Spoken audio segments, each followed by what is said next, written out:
मेरा नाम अनु है। जब मैं कॉलेज में गया तभी मेरे भाई की शादी तय हो गई और कुछ दिनों बाद शादी भी हो गई। मैं कॉलेज परीक्षा के कारण शादी में नहीं जा सका। शादी के दिन अगले दिन भैया मेरी भाभी से बात कराई और भाभी की एक फ़ोटो मुझे व्हाट्सएप पर भेजी। फ़ोटो में भाभी क्या लग रही थी। फिर धीरे धीरे भाभी से फ़ोन पर बात होने लगी। मैंने इशारों ही इशारों में भाभी को बताया कि मैं जवान हो चुका हूँ और मेरा भी कहीं जुगाड़ कर दीजिए। भाभी कहती, जुगाड़ के साथ क्या करोगे? इसी तरह जब एक दिन उन्होंने कहा तो मैंने बोल दिया, जो भैया आपके साथ करते हैं। तो उन्होंने कहा, तुम बिगड़ गए हो। ऐसे ही भाभी के संग गर्म और खट्टी मीठी बातें करते करते मेरी परीक्षा खत्म हुई और मैं घर आ गया और होली का त्यौहार भी नज़दीक आ रहा था। जब मैंने भाभी को पहली बार देखा तो वो लाल रंग की साड़ी पहने हुई थी। अब मैं हर समय इस ताक में रहता कि कब भाभी के संग कुछ करने का मौका मिले। भाभी भी मुझे सबकी नज़रों से बचकर कभी आंख मारती तो कभी इशारे करती। इसी तरह 6 दिन बीत गए। होली का त्यौहार और नज़दीक आ रहा था। सबके ऊपर होली के रंगों का मधोसी छाने लगा था। फिर एक दिन अचानक भैया को किसी काम से ससुराल जाना पड़ा। मैंने सोचा कि मौका अच्छा है, अब जल्द ही कुछ करना पड़ेगा।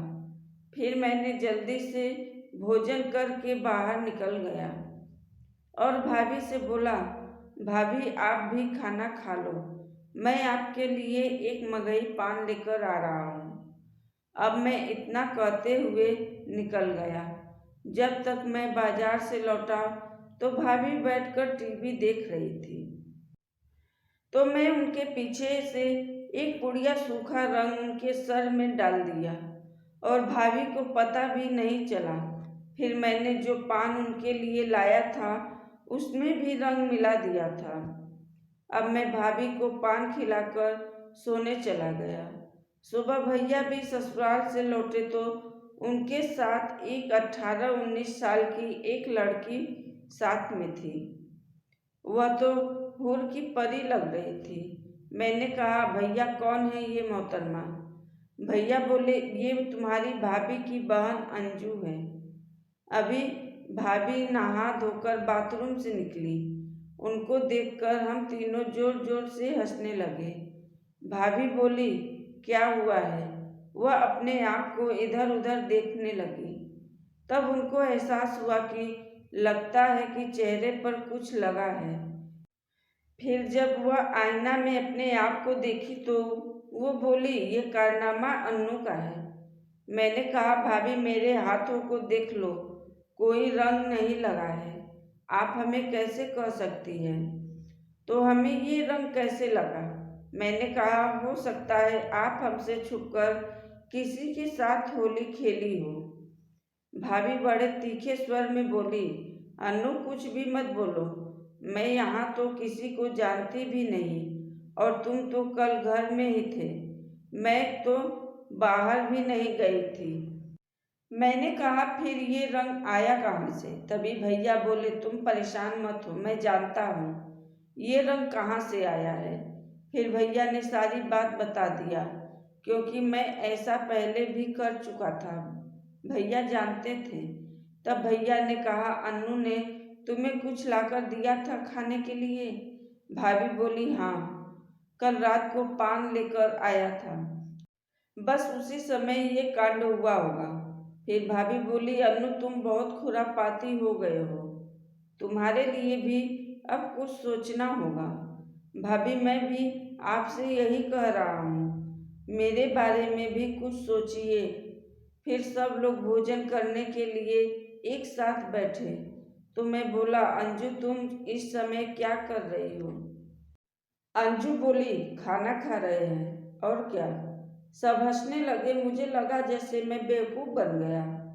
फिर सब खाना खाने के बाद अपने अपने रूम में सोने के लिए चले गए। अंजू का रूम हमारे रूम से सटा हुआ था और भैया का रूम हम दोनों के रूम से थोड़ा दूर विपरीत दिशा में था। इसलिए मैं अंजू के साथ होली में कुछ करके ही अपने कॉलेज जाना चाहता था, ताकि वह जिंदगी भर हमें भूल नहीं पाए। जब अंजू अपने रूम में सोने के लिए जैसे ही बेड पर गई तो मैं खिड़की से 2 छिपकली उसके बेड पर फेंक दिया। फिर मैं जल्दी से अपने रूम में आकर दरवाजे को बंद करके गाना सुनने लगा। अब अंजू अपने दरवाजे को जोर जोर से पीटने लगी, चिल्लाने लगी। तब मैं दौड़कर गया, दरवाजे को खोला तो अंजू मेरे सीने से लग गई। तभी मैं मौका देखकर वो छिपकली उठाकर अपने जेब में डाल लिया। तब तक भैया भाभी भी आ गए। भाभी पूछने लगी, क्या हुआ अंजू? मैंने कहा, कुछ नहीं भाभी, अंजू के बेड पर छिपकली थी, मैंने उसे भगा दिया है। भैया भाभी अपने रूम में चले गए। अब धीरे धीरे अंजू हमसे काफ़ी घुल मिल गई। एक दिन अंजू के नहाने का जब समय हुआ तो मैं जानबूझ के बाथरूम में चला गया और नहाने लगा। मैंने जानकर दरवाज़ा बंद नहीं किया था। थोड़ी देर बाद अंजू आई और बाथरूम में घुसी। जब मैंने उनको देखा तो बदन छुपाने का नाटक करते हुए सॉरी बोलने लगा, मगर उसने कहा, मैं भी तो देखूं तुम्हारे में कितना दम है। और वह मेरे नज़दीक आ गई। फिर बोली, वाह जीजा जी, तुम तो एकदम से तैयार हो गए। तो मैंने मौका ना खोते हुए बोला, तो एक किस करने दो ना मुझे। इस पर वो बोली, अभी इतनी क्या जल्दी है? मैंने कहा, सिर्फ होली तक ही मैं यहाँ हूँ, फिर मेरा कॉलेज शुरू हो जाएगा और मैं चला जाऊँगा। इतना सुनते ही वो मेरी हाथ पकड़कर मुझे अपने कमरे में ले गई।